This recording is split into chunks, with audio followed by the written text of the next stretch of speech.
നമസ്കാരം. സുനിൽ കൊട്ടാരൻ. ഇപ്പോൾ ഈ അഡ്മിഷന്റെ സമയമാണല്ലോ. +2 admission, degree admission, PG admission. ഒരു അധ്യാപനം എന്നുള്ള നിലയിൽ ഒരുപാട് പാരൻസ് അല്ലെങ്കിൽ കുട്ടികളൊക്കെ നമ്മളെ ചില അഡ്വൈസിനൊക്കെ വേണ്ടിയിട്ട് സമീപിക്കാറുണ്ട്. ഇങ്ങനെ അഡ്വൈസൊക്കെ നൽകാനായിട്ടുള്ള അത്ര വലിയ ആളൊന്നുമല്ല. എങ്കിലും പല കുട്ടികളും ചേരുന്ന കോഴ്സുകളെ കുറിച്ച് വ്യക്തമായ ധാരണ ഇല്ലാതെയാണ് ചേരുന്നത്. പിന്നീട് അത് അവരുടെ പഠനത്തെ അവതാളത്തിലുമാക്കാറുണ്ട്. ഒരു കൊമേഴ്സ് അധ്യാപകൻ എന്നുള്ള നിലയിൽ കൊമേഴ്സിനെ കുറിച്ച് ഒന്ന് സംസാരിക്കാമെന്ന് വിചാരിച്ചിട്ടോ.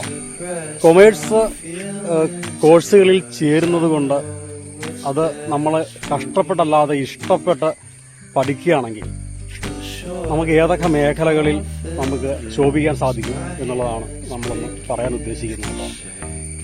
ഒരു മേഖല എന്ന് പറയുക മാനേജ്മെന്റാണ്. Marketing management, finance management, human resource management തുടങ്ങിയ മേഖലകളിൽ വളരെ വലിയ തൊഴിലവസരങ്ങൾ കൊമേഴ്സ് കോഴ്സുകൾ ഗ്രാജുവേഷനൊക്കെ ഓഫർ ചെയ്യുന്നുണ്ട്. അതുപോലെ ഫിനാൻഷ്യൽ അനലിസ്റ്റ്, ദെൻ അക്കൗണ്ടന്റ്, ഇപ്പോൾ ഈ അടുത്ത കാലത്താണെങ്കിൽ ഫോറൻസിക് അക്കൗണ്ടിങ്, അതുപോലെ ഗ്രീൻ അക്കൗണ്ടിങ്, അങ്ങനെ ഒരുപാട് മേഖലകളിൽ തൊഴിലവസരങ്ങൾ കണ്ടെത്താനായിട്ട് നല്ല രീതിയിൽ നിങ്ങൾ കൊമേഴ്സ് കോഴ്സുകൾ പഠിച്ചെടുക്കുകയാണെങ്കിൽ സാധിക്കും. കൊമേഴ്സിൽ ചേരാനായിട്ട് എൻ്റെ മോന് ഭയങ്കര പേടിയാണ്.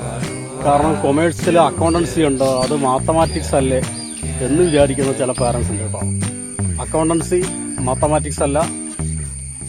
തുടക്കത്തിലെ തന്നെ ഫസ്റ്റ് ഇയറിൽ തന്നെ നമ്മൾ വൃത്തിയായിട്ട് അക്കൗണ്ടൻസിയെ നമ്മൾ ഇഷ്ടപ്പെട്ട് നല്ലൊരു കോച്ചിന്റെ അല്ലെങ്കിൽ ഒരു അധ്യാപികയുടെ ശിക്ഷണത്തിൽ നമ്മൾ പഠിച്ചെടുക്കുകയാണെങ്കിൽ ഏറ്റവും ഇൻട്രസ്റ്റിംഗ് ആയിട്ടുള്ള ഏറ്റവും വലിയ തൊഴിൽ സാധ്യതയുള്ള മേഖലയാണ് അക്കൗണ്ടിംഗ് എന്ന് പറയുക.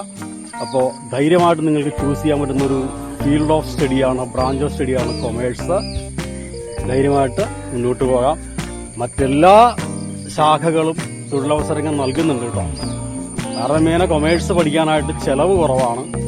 എന്നാൽ തൊഴിലവസരങ്ങൾ കൂടുതലും സ്വകാര്യ മേഖലയിലായതുകൊണ്ട് ഡയറക്റ്റ് ആയിട്ടുള്ള തൊഴിലവസരങ്ങൾ കിട്ടാനുള്ള ചാൻസ് വളരെ കൂടുതലാണ്. അപ്പോൾ ടേക്ക് കെയർ.